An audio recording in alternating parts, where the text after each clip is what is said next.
जय हिंद दोस्तों, एक बार फिर से आपका स्वागत है हिंदी कहानी में। हिंदी कहानी में आज हम बात करेंगे हिंदी कहानी जिसका शीर्षक है एक टोकरी भर मिट्टी। यह एक टोकरी भर मिट्टी 1900 में प्रकाशित कहानी है। समय काल पर स्थिति इसलिए बताना आवश्यक है कि कौन सी कहानी किस समय प्रकाशित हुई, तो इससे पता चलता है कि उस समय का समाज कैसा था। यानी हम उस समय आज़ाद नहीं थे।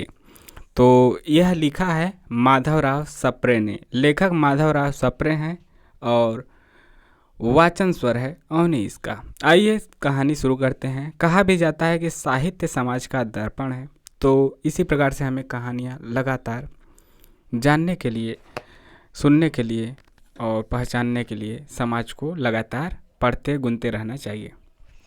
आइए शुरू करते हैं।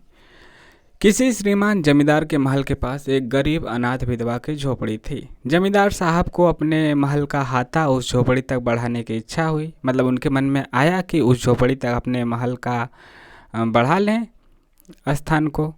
विधवा से बहुत बार कहा कि अपनी झोपड़ी हटा ले, पर वह तो कई जमाने से वहीं बसी थी। उसका प्रिय पति और इकलौता पुत्र भी उसी झोपड़ी में मर गया था, अतः उसकी यादें वहाँ से जुड़ी थी। पतोहू भी एक 5 बरस की कन्या को छोड़कर चल बसी थी। यानी कि उसका पति, उसका बेटा, उसकी पतोह सब मर चुके हैं। अब यहीं उसकी पोती है। इस वृद्ध काल में एकमात्र आधार थी। जब उसे अपनी पूर्व स्थिति याद आ जाती तो मारे दुख के वह फूट फूट के रोने लगती। जब से उसने अपने श्रीमान पड़ोसी की इच्छा का हाल सुना, तब से वह मृत प्राय हो गई थी। उस झोपड़ी में उसका मन लग गया था कि बिना मरे वहाँ से वह निकलना नहीं चाहती थी। अब पुरानी यादें जुड़ी हैं तो कहाँ से कोई निकलेगा। श्रीमान के सब प्रयत्न निष्फल हुए। तब वे अपनी जमींदारी चाल चलने लगे। बाल की खाल निकालने वाली वकीलों की थैली गर्म कर उन्होंने अदालत से झोपड़ी पर अपना कब्जा करा लिया और विधवा को वहाँ से निकाल दिया। यानी अदालती वकीलों के चक्कर में वकीलों की थैली गर्म करके पैसा वैसा दे के उन्होंने कर लिया, वहाँ से हटा दिया। बेचारी अनाथ तो थी, पास पड़ोस में कहीं जाकर रहने लगी। एक दिन श्रीमान उस झोपड़ी के आसपास टहल रहे थे और लोगों को काम बता रहे थे कि ऐसे करो ऐसे करो, और लोगों को काम बता रहे थे कि वह विधवा हाथ में एक टोकरी लेकर वहाँ पहुँची। श्रीमान ने उसको देखते ही अपने नौकरों से कहा, उसे यहाँ से हटा दो। पर वह गिड़गिड़ा कर बोली, महाराज महाराज महाराज, अब तो यह झोपड़ी तुम्हारी हो गई है, मैं उसे लेने नहीं आई हूँ। महाराज क्षमा करे तो एक विनती है। जमींदार साहब के सिर हिलाने पर उसने कहा, जब से झोपड़ी छूटी है तब से मेरी पोती ने खाना पीना छोड़ दिया है। मैंने बहुत कुछ समझाया पर वह एक भी नहीं मानती। यही कहा करती है कि अपने घर चल, वह रोटी खाऊंगी, वहाँ रोटी खाऊंगी। अब मैंने यह सोचा कि इस झोपड़ी में से एक टोकरी भर मिट्टी लेकर उसकी का चूल्हा बनाकर रोटी पकाऊंगी। इससे भरोसा है कि वह रोटी खाने लगेगी। महाराज कृपा करके आज्ञा दीजिए, इस टोकरी में मिट्टी ले आऊं। श्रीमान ने आज्ञा दे दी। तो इसी के लिए इसका शीर्षक है एक टोकरी भर मिट्टी। आप संवेदना को समझिए। विधवा झोपड़ी के भीतर गई। वहां जाते ही उसे पुरानी बातों का स्मरण हुआ और उसकी आंखों से आंसू की धारा बहने लगी। अपने आंतरिक दुख को किसी तरह संभाल कर उसने अपनी टोकरी मिट्टी से भर ली और हाथ से उठाकर बाहर ले आई। फिर हाथ जोड़कर श्रीमान से प्रार्थना करने लगी, महाराज कृपा करके इस टोकरी को जरा हाथ लगाइए, जिससे कि मैं उसे अपने सिर पर धर लूं।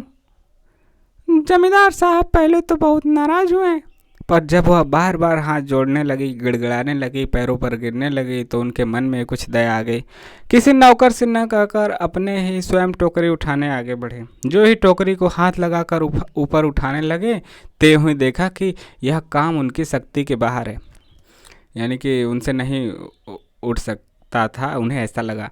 फिर तो उन्होंने अपनी सब ताकत लगाकर टोकरी को उठाना चाहा, पर जिस स्थान पर टोकरी रखी थी वहाँ से एक हाथ भी ऊंची न हुई। वह लज्जित होकर कहने लगे, नहीं, यह टोकरी हमसे नहीं उठ जाएगी, नहीं उठाई जाएगी। यह सुनकर विधवा ने कहा, महाराज नाराज ना हूँ, आपसे एक टोकरी भर मिट्टी नहीं उठाई जाती और इस झोपड़ी में तो हजारों टोकरियाँ मिट्टी पड़ी हैं। उसका भार आप जन्म भर कैसे उठा सकेंगे? आप इस बात पर विचार कीजिए। जमींदार साहब धन मत से गर्वित थे। गर्व था, अभिमान था उन्हें, धन था, पैसा था, इसलिए अपना कर्तव्य भूल गए थे। पर विधवा के उपर्युक्त वचन सुनते ही उनकी आंखें खुल गई। कृतकर्म का जो उन्होंने किया था उसका पश्चाताप उन्हें हुआ और उन्होंने विधवा से क्षमा मांगी और उसकी झोपड़ी वापस दे दी। तो यह रही कहानी, एक टोकरी भर मिट्टी की कहानी, माधवराव सप्रे के द्वारा लिखी गई एक छोटी सी कहानी जो कि हृदय के वेदनाओं को झकझोरती है, समझती है और ऊंच नीच, गरीब अमीर के बीच विचारों को और उनके खाई को भी दिखाती है।